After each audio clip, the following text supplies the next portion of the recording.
And we're live. A hangout makes you like verify. Yes, I want to go on air like 5 times before I can actually join the hangout. Yeah.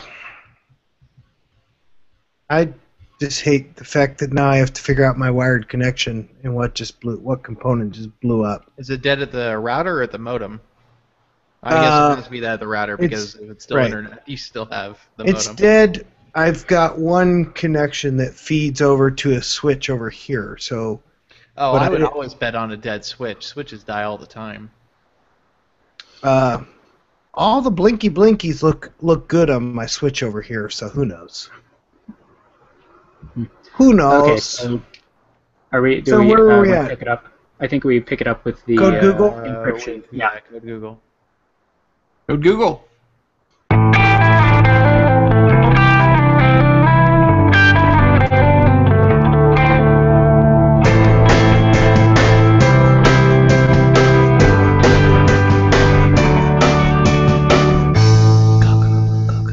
All right, so interesting news broke a few months back regarding an Android Silver program that was supposedly coming fast. Bad news maybe for fans of the Nexus device series, but now we're hearing that if you're a Nexus fan, there might not be so much to worry about. If you're a Silver fan, there might be stuff to worry about, right, David? What's going on with the Silver program?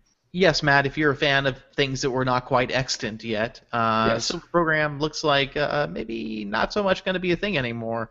After the head of the chief business officer at Google, I believe that's the title, he had left the company. He was in charge of the Silver program, and after he left, surprise, surprise, the project got, quote, put on ice, according to the information. Presumably somebody got a really big cooler and put Android Silver inside it. So it sounds like what may have happened is that Android Silver may or may not have been setting up to replace the Nexus phone program. Maybe not Nexus tablets, maybe not all Nexus devices, but Nexus phones.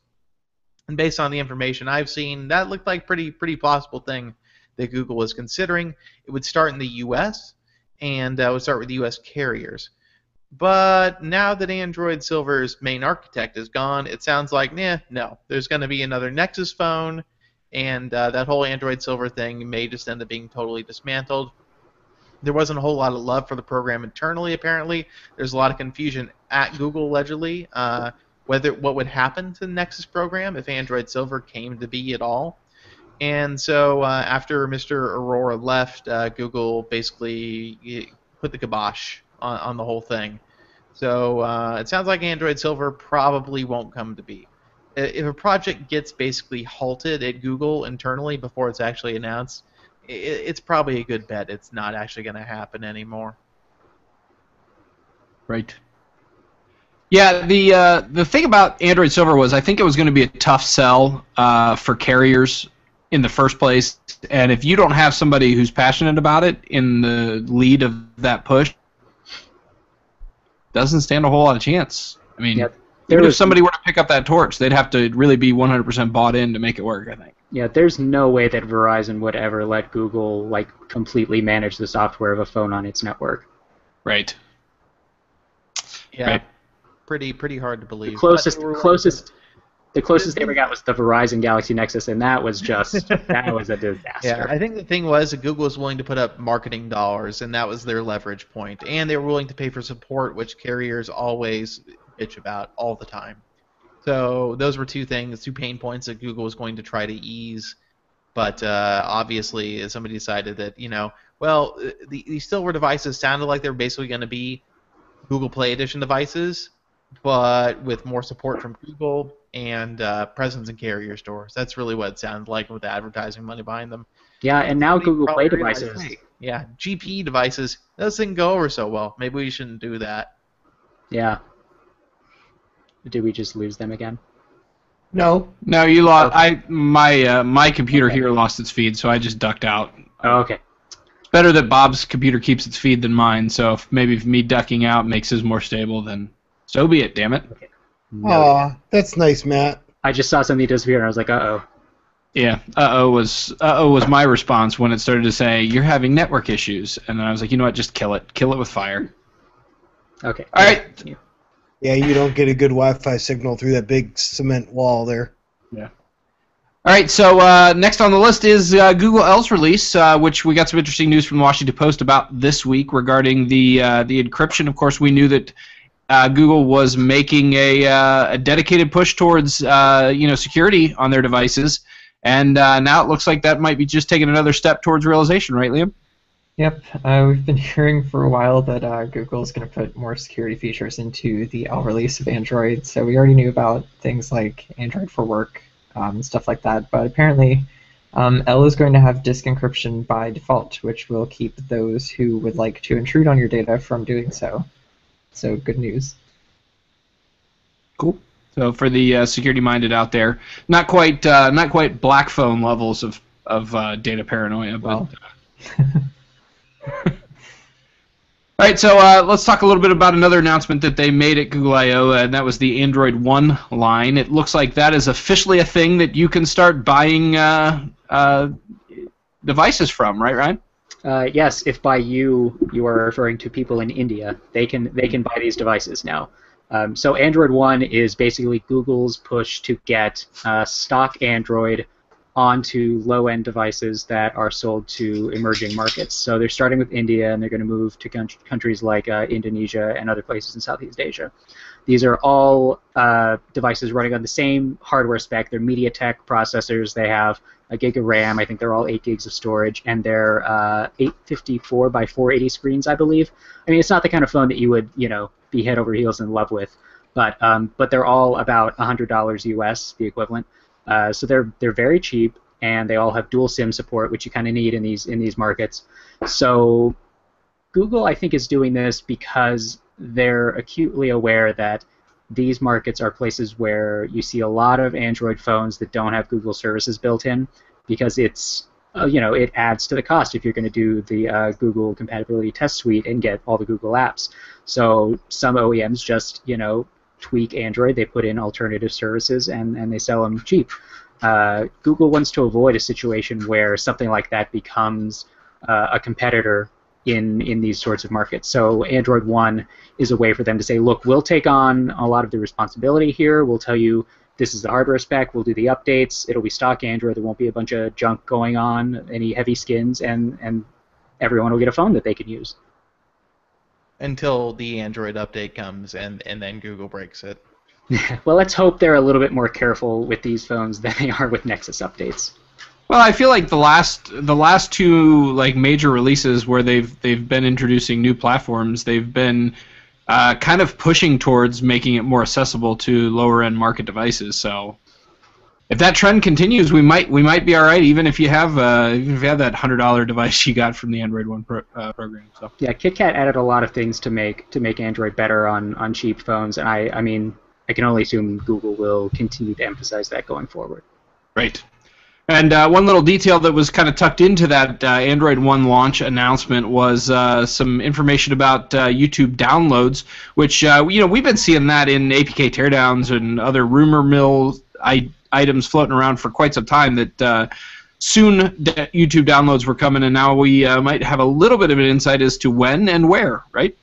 Yeah, so Google confirmed during the Android One announcement that offline YouTube viewing would be coming soon, and as Google is prone to do with pretty much anything that we desperately want to know, they've used their catchphrase, "in the coming weeks." So we have no idea when it's actually going to come, but apparently it's going to start in India in the coming weeks, thanks to Android One launching. So yay.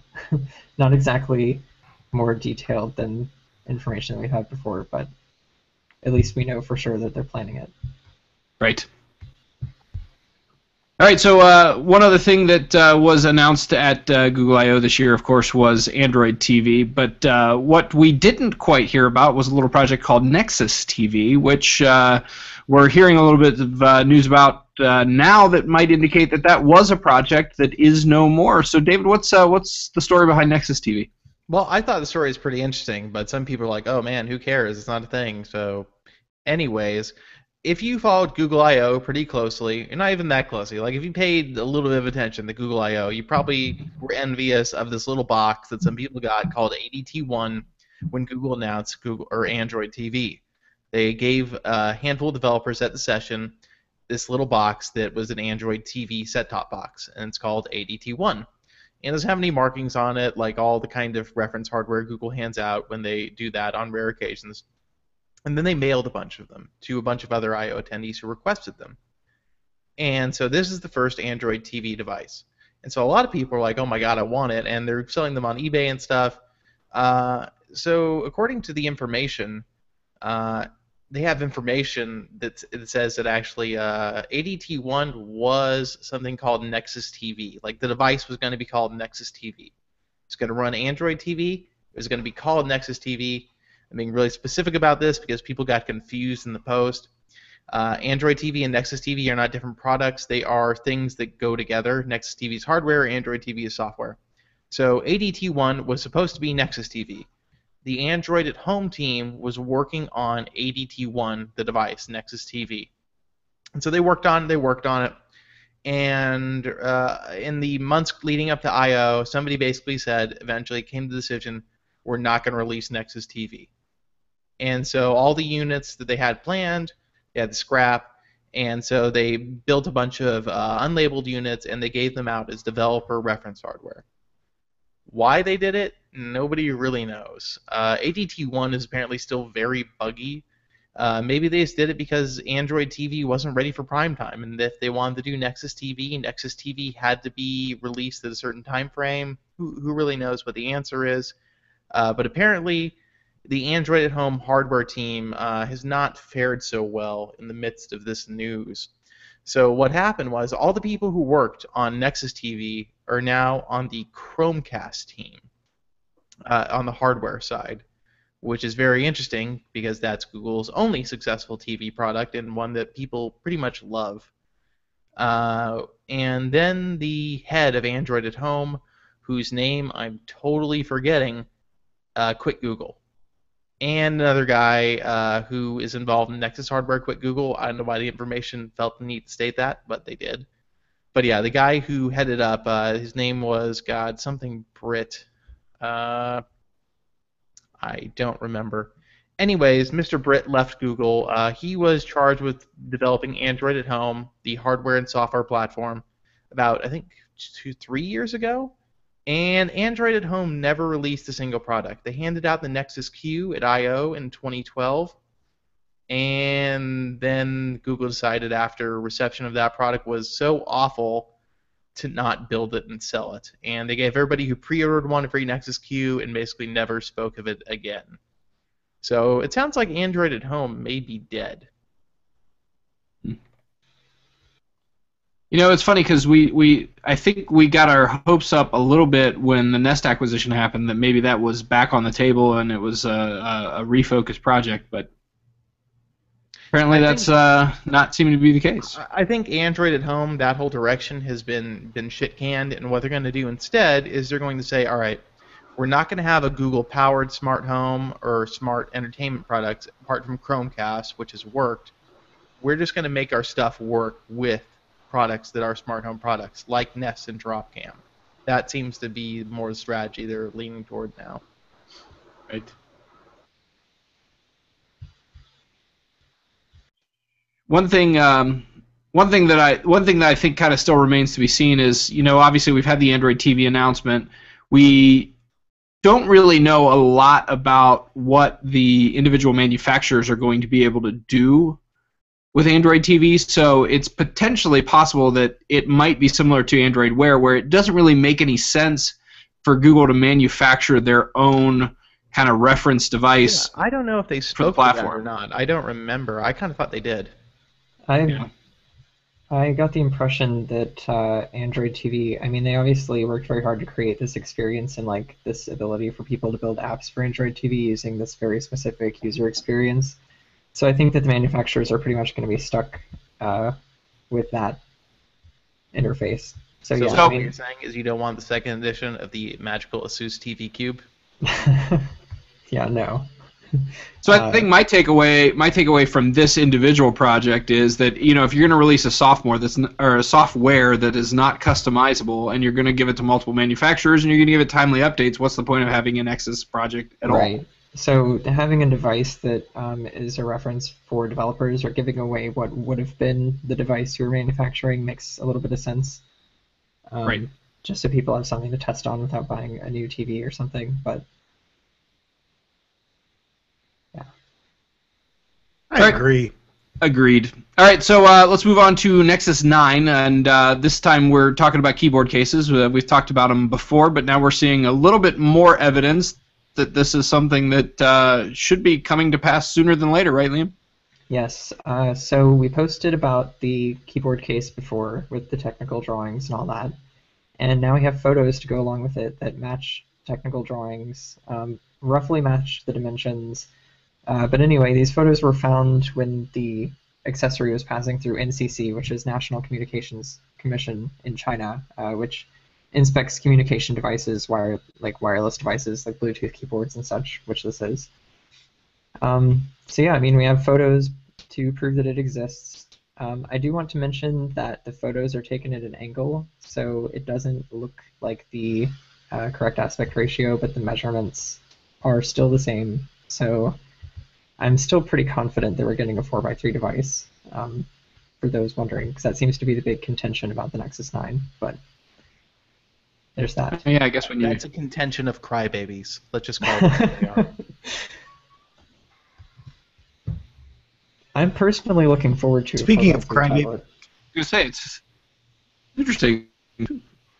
There are babies crying in the background. Yes. Multiple, like legions, entire legions of babies. Legion of babies.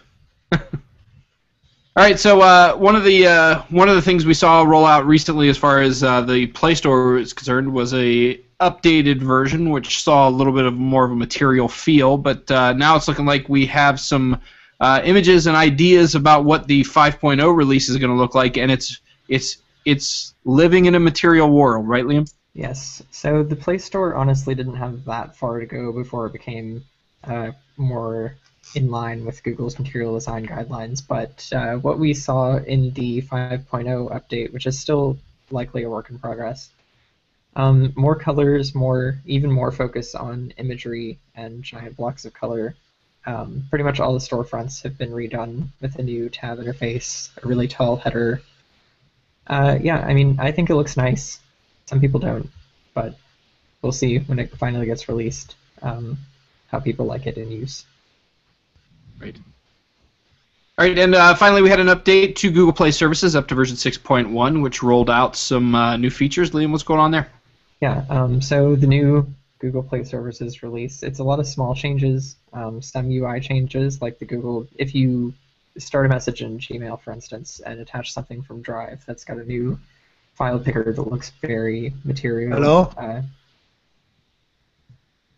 The Google Settings app has a new header. Could you say that again? You were cutting out on my end. I'm sorry.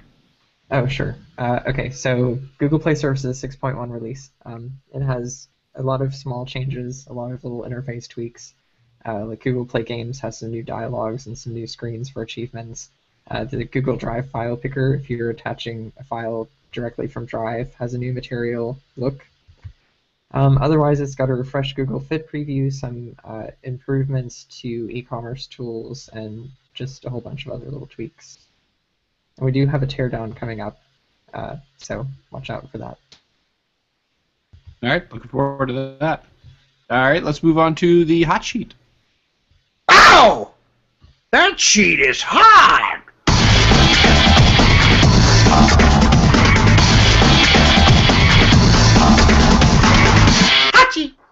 All right, so starting off with Nvidia, the Shield tablet, of course, is nothing all that new. We know what it is, we know what it's about, and Cameron absolutely loves it. But there's a new variant that was announced this week, right, Ryan? Yes, so as promised, Nvidia is going to start selling a 32 gigabyte version with LTE, so you'll be able to pre-order that on September 30th, or maybe that's actually when it will be out. But it will be the exact same device as before, but you'll be able to get mobile data on pretty much every GSM LTE network in the US, and I think it has a couple of bands for use outside of North America. All two of them. All two. Well, you know, you could be in Canada. They have their own networks. Yes, he did say North America. Yeah, David, listen. Okay. Um, but anyway, I mean, it's $100 more than the 16 gigabyte Wi-Fi only tablet. So I mean, that's not actually a bad deal. You usually get, a pretty significant upcharge for, a 32 gigabyte version of a device, and then another, significant upcharge for an LTE variant of a tablet. So, $100 extra for both those things isn't that bad. I have a Shield tablet now, and I don't know how much I like it. I'm not super. Oh, you don't agree with Cameron? Yeah, I mean it's heavy for a 7-inch tablet, and it's thick. I think that's a little hefty, but that case for it is really cool, though. Yeah, I haven't looked at the case yet. It's a heavy tablet. You don't play as many games though as Cameron, though, do you? I play a lot of PC games. I don't play a lot of Android games, but I've used the Shield tablet for the PC streaming thing, and it works pretty good for it. I mean, it's a good tablet, but at the same time, it feels kind of bulky. Yeah, I mean the Tegra K1 in there, I assume it puts out a lot of heat, so there's probably kind of a beefy. It actually doesn't get hot though. I mean, I've used it for long periods of time, and that magnesium heat shield really seems to work. And the other thing about it is it actually doesn't feel that fast, which is a little bit sad. Do you have the power saving thing on? Oh no, I've got a maximum performance all the time. Interesting. Well, maybe you have a busted one. Yeah, maybe mine's busted. Although the LTE version is good news. That's a really cheap LTE tablet with some majorly beefy specs. Right? Yeah. Yeah, I mean, if you want to play a lot of games on a tablet, there's really not a better choice. Yeah, there really isn't. Speaking of not a better choice, Amazon announced a bunch of tablets this week. There is not a better choice than an Amazon tablet, Matt.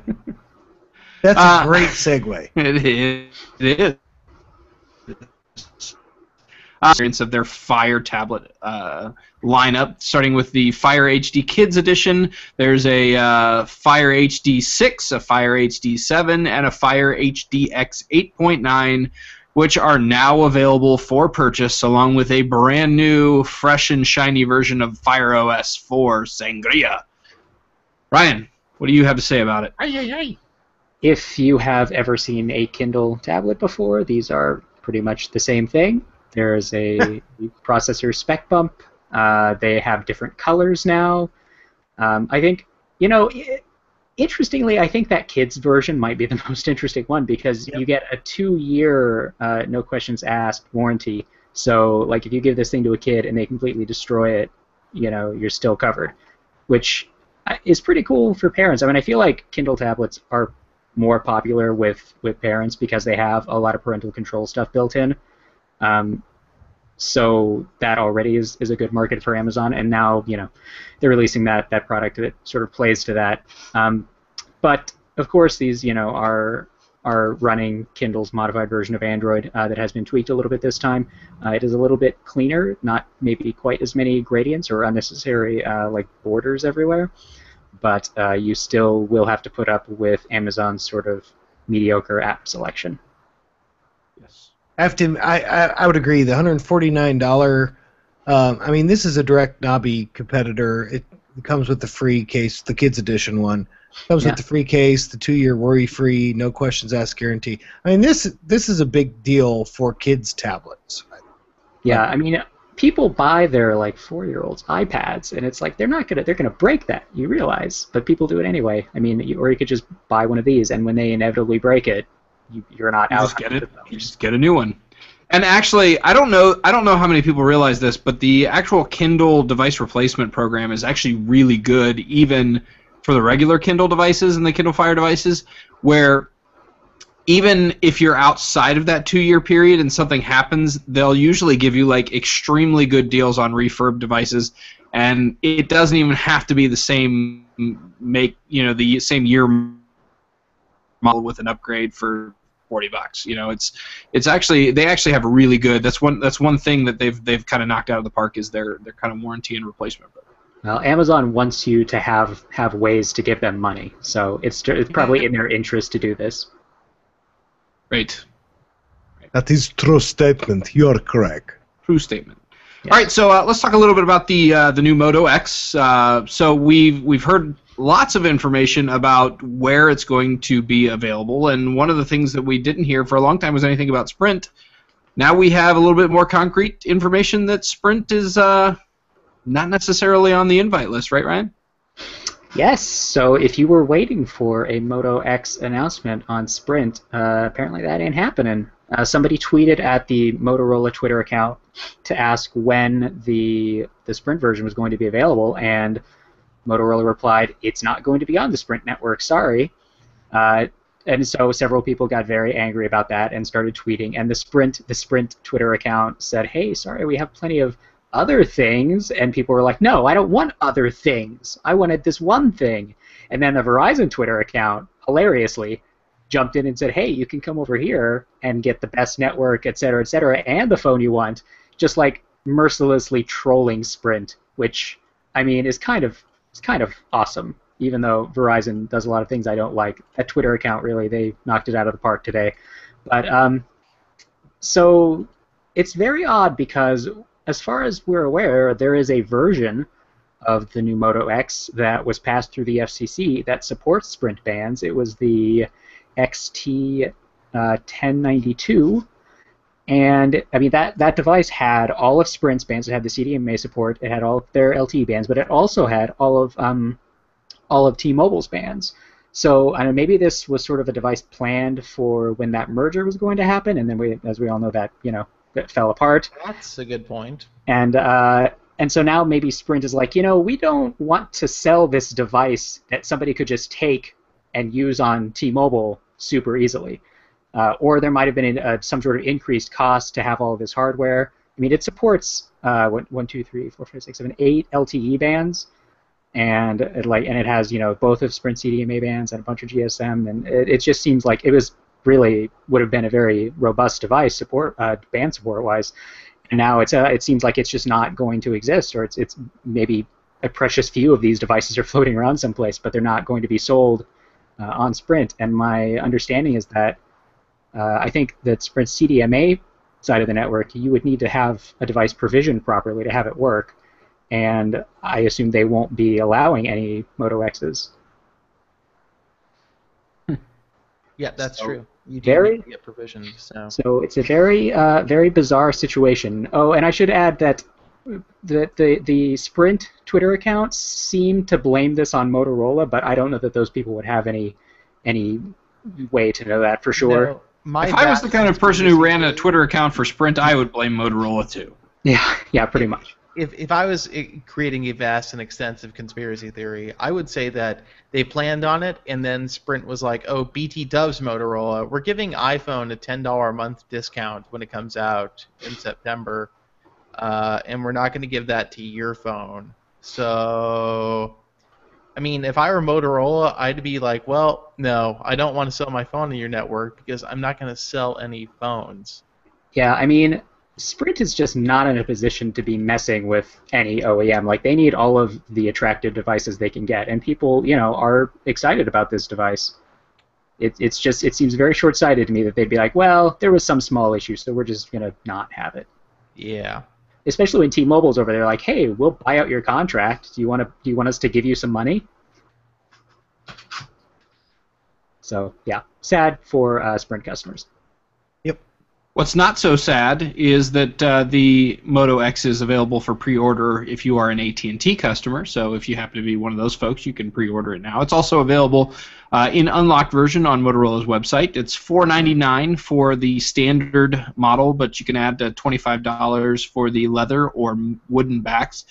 If you're going the contract route on AT&T, it's $99 for a 2-year contract with the phone, as well as the Next 12 and Next 18 options, which come in at $26.35 a month or $21.96 a month, depending on how many months you want to pay for it. Now, unless you've been living under a rock, you are aware that Samsung unveiled their Galaxy Note 4 earlier this month at IFA. This is a device with the 5.7-inch QHD Super AMOLED Lickalicious display, the 2.7 quad-core Snapdragon 805 processor, 3 gigs of RAM, 16 megapixel camera, 3.7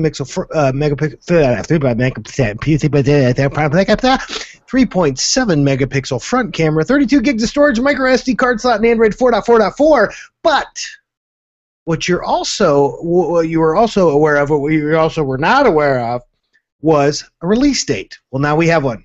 The phone will be available on October 17th with pre-orders starting September 19th, which if you're listening live, that's tomorrow, and if you're listening on September 19th, you can go order your Samsung Galaxy Note 4. Lickalicious. Yeah, I would lick that screen. Does that mean the schnozberries taste like schnozberries? It probably means the pixelberries taste like pixelberries. Let's move on to product reviews. Okay. It's time for product reviews. This week's product review, the Moto 360. Better than you feared, worse than you hoped, with Ryan Whitlam. Based on everything that I've heard, I don't know how it could be anything other than better than you feared and worse than you hoped. Yeah, pretty much. The first couple reviews of this device were really, really brutal. I suspect that those people were not using the updated software because it is a huge pain in the ass to get this device updated and paired and charged correctly right out of the box. It's literally the worst out-of-the-box experience I've ever had with a piece of technology, because it literally will not charge if you try to pair it with a device. It just saps so much power that it's like, nope, I can't get enough power through wireless Qi charging, so I guess you're kind of screwed. But once you get that done and you get it updated, it works much better. Now, the big question everybody has is battery life. The battery life is okay. It's not as good as other Wear devices, but when you use it within the constraints that Motorola has sort of set, it will last, all day. So the default setting is ambient mode off, which means when the watch is in sleep mode, the screen is completely off. And with that, it'll last, 18 plus hours. It could go, 21 or 22 hours easily. But if you turn ambient mode on, it'll last 14 maybe. I mean, and depending on your use case, that might be enough. I mean, if you're just going to put it on in the morning and wear it to work and then take it off as soon as you get home, that's no big deal. But it doesn't really give you a lot of leeway if you plan to do something immediately after that. So everybody is is very concerned, of course, that internally this device has a really old TI OMAP 3 processor, which was in devices like the original Droid X. It's like 3 years old.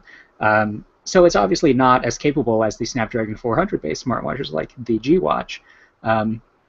But at the same time, it also has a really good screen. I mean, the screen, of course, is round, as everybody's aware, but the pixel density is, a little bit higher than the G Watch, similar to the Gear Live. But it's really bright, and the colors are really good. Like, I mean, you can read this watch outdoors with no problem. And it has an ambient light sensor, so it knows when it's bright out, and and will raise the brightness. But I mean, the G Watch, for example, it would run all day in ambient mode, and it was no problem. But if you took it outside, you couldn't see anything on that screen.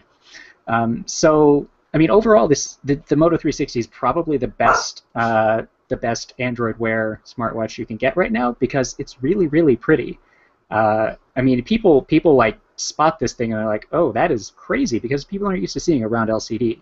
And I mean, it has this really sort of futuristic design. I mean, I really like it. I know not everybody is down with it, but I like that it doesn't look like a really traditional watch, but it still looks like a thing that fits on your wrist. It's not a little square, like the G Watch is just a boring little square on your wrist. So it's not ideal. I mean, there was no way that after all the hype that it could, possibly be what everyone was hoping it could be. But, still a good device, just not great. I don't know if you want to go out and spend $250 on this, or if you want to wait for the second-gen Wear devices. I mean, Android Wear still has some growing to do, but, I mean, if you're going to buy one right now, you should probably get a 360. One thing that I want to say is, like, the fact that we talk about Android Wear right now as if it's the same developed and experienced product that Android is a little bit telling, because if you take a look at where Android was at this point in its development cycle, it's not anywhere close to being what we see right now. And I realize that's not an apples to apples comparison, but I think it's probably fair to say even the criticisms of Android Wear at this point, yeah, okay, just wait for revision 2. It's going to be better. It's going to get better, and even the worst case scenarios that we're seeing right now aren't that bad. So yeah, I mean, Android Wear at its debut is a lot more useful and advanced than Android was for the first several years of its existence. I mean, it's not trying to replace your phone, so it doesn't have to do a million things perfectly. It's great for like seeing your notifications and replying to things and checking out your Google Now cards. And there are some use cases that are ideal probably for an Android Wear device.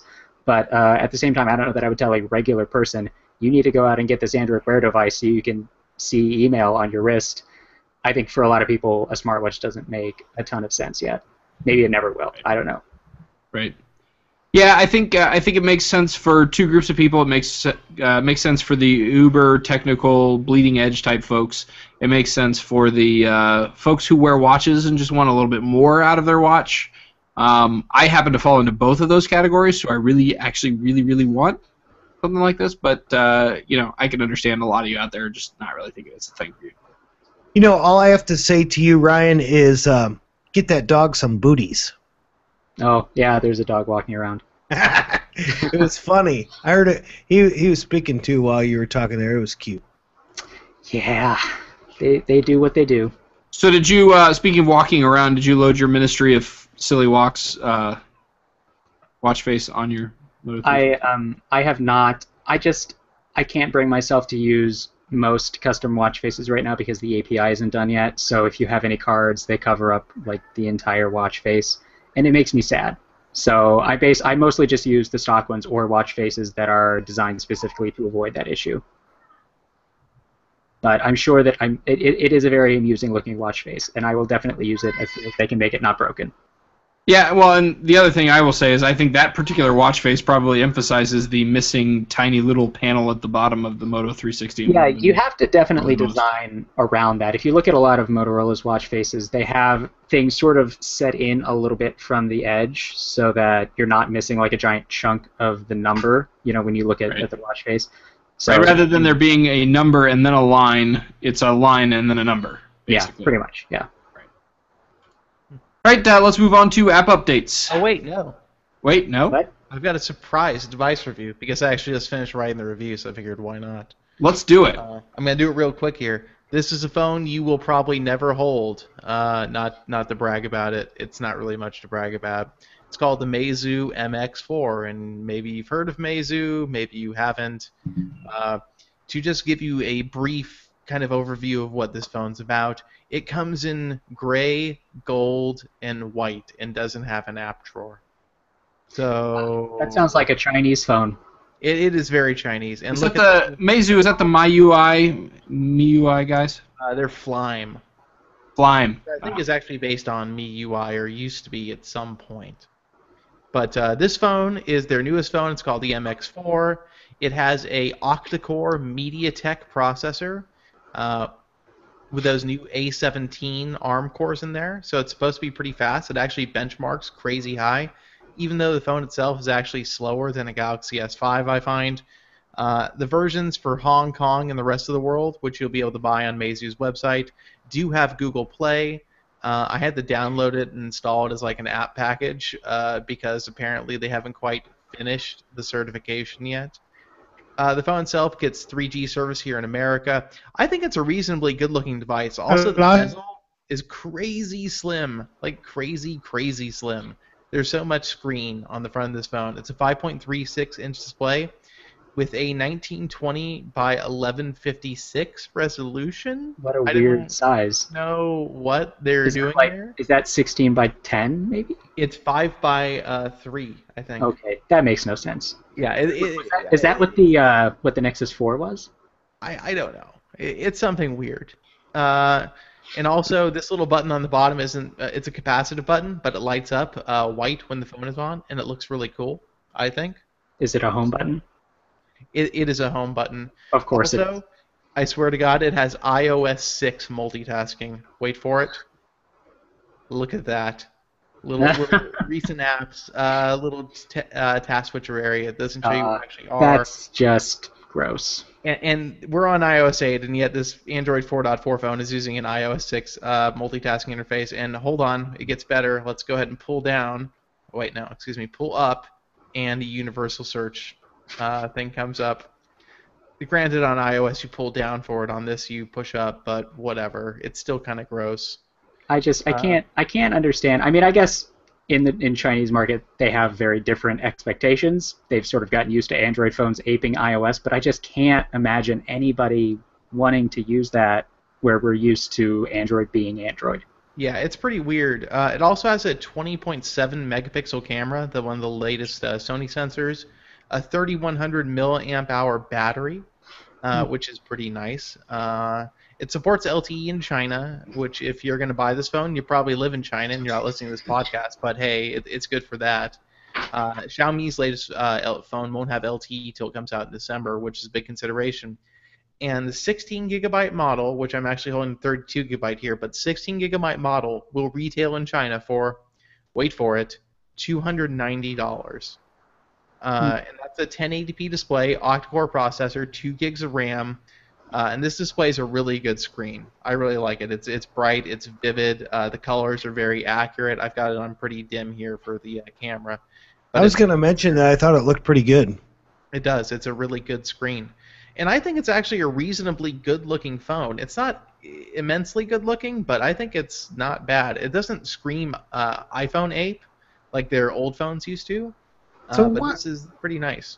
Can I ask a question? Why do you have this device? They sent me an email and like, hey, do you want to go to China and talk about Meizu and go see it unveiled? And I'm like, no, I don't want to go to China. I'm like, okay, we'll just send you a phone. But okay. They can get your reviews or information through their firewall? I mean... Oh, yeah. I mean, they're going to sell the phone internationally. We can just use a VPN, but... Yeah. Gotcha. I mean, they are going to sell this, though, like, online for anybody that wants it. They're going to sell this online. They'll ship it anywhere in the world. I would not expect the price to be anywhere near $290 if you're buying from America. Yeah. Because that's just kind of the way these things go. The shipping costs will be immense for them, and then there's the whole logistics side of it. So I'd expect it to be more like $450, if not more. So far, I do like it. If it had LTE that worked in America, of course, I would like it better. Not having an app drawer is not the worst thing, but the actual bad thing is that the software that ships on it. I keep losing you. Oh, the bad thing about the software that ships on it right now is that I can't switch launchers. Wow, so I really? download the new launcher, and it's like, you need to clear your default launcher, and you go to clear the default launcher, and it's like, there is no default launcher, but there is. And it's a default app drawer.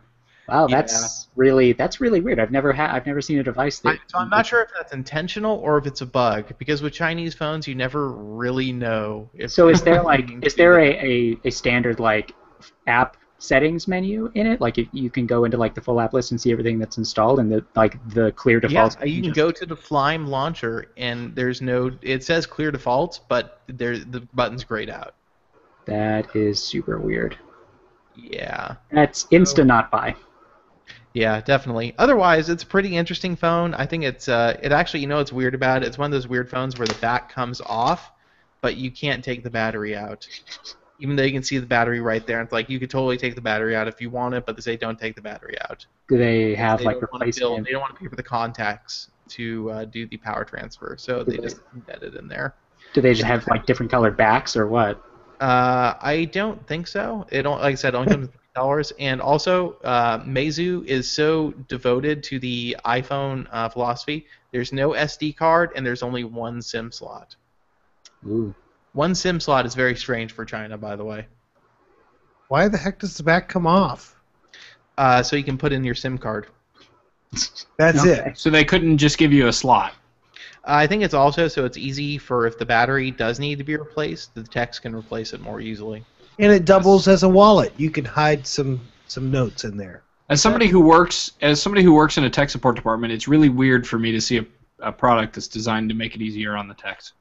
Well, you know, it's funny. It actually in China they're really concerned about that. So this phone you can buy what's called a liquid screen protection program warranty. $15 a year, and you can replace your screen like 3 times. That's cool. Yeah, That's that's cool. how cheap it is to replace a screen on a phone in China. Wow. Well, they're all made there, so yes, that helps. That's the Meizu MX4, a phone you will probably never see again. All right. Well, can we go to app updates now? Yeah. Does anybody else have any surprise device No. reviews they'd like to introduce?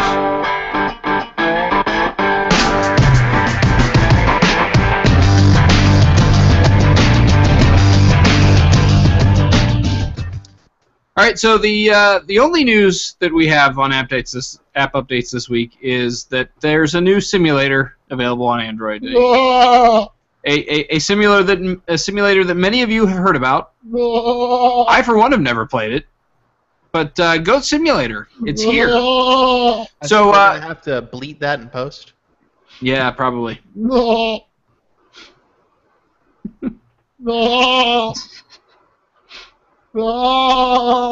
So this is kind of a game that's gained a pretty quick cult following from what I understand. I've never played it. Ryan, is it worth the download at $4.99? It is not so much a game that you play as it is an experience. It is a very, very weird experience.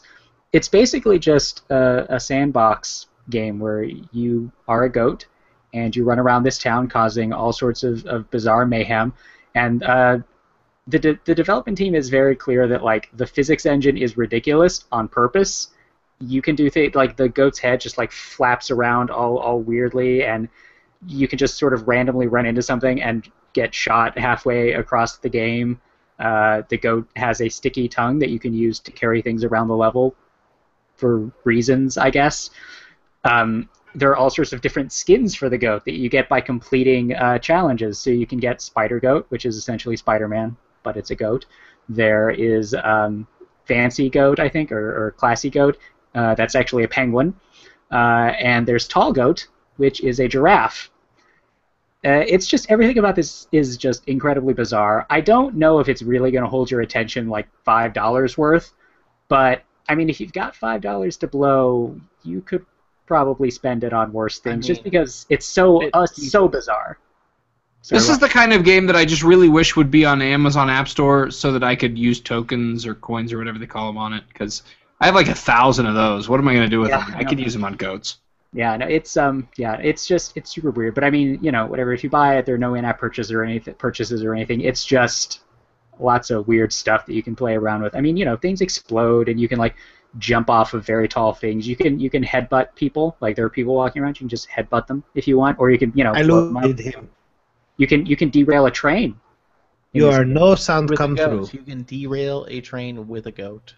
Yes, well, technically the goat just flips the lever and sends the train down a dead-end track into some people. So the goat is merely a train derailment intermediary. Yes, he's just causing mischief. He's not a super goat per se. He is indestructible, but he does not have any special train derailment powers. I saw this game when they first unveiled it at a Game Developers Conference in San Francisco back in March, when I was at Game Developers Conference not doing work, and it was amazing. Like, I mean, when somebody unveils something like that, I mean, in retrospect, maybe it sounds kind of stupid, but if you understand the PC gaming world and the number of really stupid simulators that are out there, Goat Simulator is like art. It really is art in the form of a video game. It's a send-up of all of these ridiculous simulators, like Euro Truck Simulator or whatever.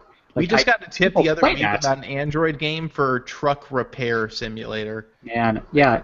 Like you want to simulate repairing a diesel engine in gamified form. Yeah, so basically you can either do that or you can be a goat. I think I'd be a goat given the choice, because this game is just so weird. Can somebody please explain to me, okay, so there's a picture in the post with a goat floating above a car with what appears to be its tongue stuck to the inside of the car's hatch. Well, the tongue is sticky, remember? So you can stick your tongue to things like cars and trucks, and you'll be dragged along by the vehicle. It's basically Obviously. like one of those sticky hands you used to get out of the vending machines as a kid. That is exactly what it's like. There's a lick button on the screen, so you can walk up to something and you lick it, and the tongue sticks. So Why would I want to simulate that when I can do it in real life? because the goat, unlike yourself, is indestructible. The goat can also not get tetanus. Yeah. Did anyone mention yet that the developers said that they would only be fixing game crashing bugs? Yes. That's fantastic. And everything else is We're hilarious. arrested. People are keeping it. It's great. I mean, it's the game. Like it's interesting because it makes bugs like fun. Like usually, if you were playing a game and it did something ridiculous like this, you'd be like, "What? Why is it doing this?" But because there's not really any goal in this game, it's just like, "Oh, another insane bug. I wonder how that happened. See if I can do that again." I don't know. I find bugs in games to be awesome because I don't actually play games, but every now and then I see videos of bugs, and that Well, makes them awesome. Then you should give Goat Simulator a shot because it is one gigantic crazy bug. And you have 2 hours now to return stuff on Google Play, so you should maybe just try it real quick. You do. You have 2 whole hours of Goat Simulator mayhem that you. That might be enough. Like if you're not really into it, you could probably get all. I don't think anybody is really into Goat Simulator, and if they are probably disturbed. Yeah. I mean, I'm pretty sure that Eric has logged like 80-something hours on Steam, right? That makes so much sense. It really does. Eric has logged 86 hours. Yes, I was just looking at that. I'm just glad it wasn't what I heard originally, which was Goat Stimulator. Mm. Yeah. That's an expansion pack. Yeah, that's the. That's DLC. Ew. Right. All right, so there are currently 0 contests going on androidpolice.com/contests, but just days ago there was one, and we gave away not 1, not 2, but 10 whole? Humble Bundles. So if you want to head on over to androidpolice.com/contests, you can get yourself entered to win nothing right now, but at some point, something, and you can win it. You can also email us at contest@androidpolice.com and tell us you're entering a contest, and we will award you the grand prize of nothing. It's true. All right. That's it, gentlemen. Cue the outro. We hope you enjoyed the show. As always, you can send feedback to podcast@androidpolice.com. You can also call us at 530-HELLO-IP! That's 530-435-5627. Find us on Twitter at Android Police, Google+, and Facebook. Okay. And Google+. That was an So excellent did outro, Piper the Bob. DJ die, or... I don't know. We should probably check in on Piper the DJ. I Yeah, think we- he's made like 20 straight shows now, and somebody should probably send him a get well package or something. I was Yeah, gonna we'll say, find out what happened. Like poke him with a stick to make sure he's alive. Poke him They'll- with the they'll- goat stimulator. They'll find him. Poke him with the goat simulator. Stimulate. They'll The find goat him dead in simulator his by apartment. Hitachi. Are you because he calling didn't Piper the know DJ a podcast. goat? No. That's not nice. But he might be stimulated in a similar fashion. You never know.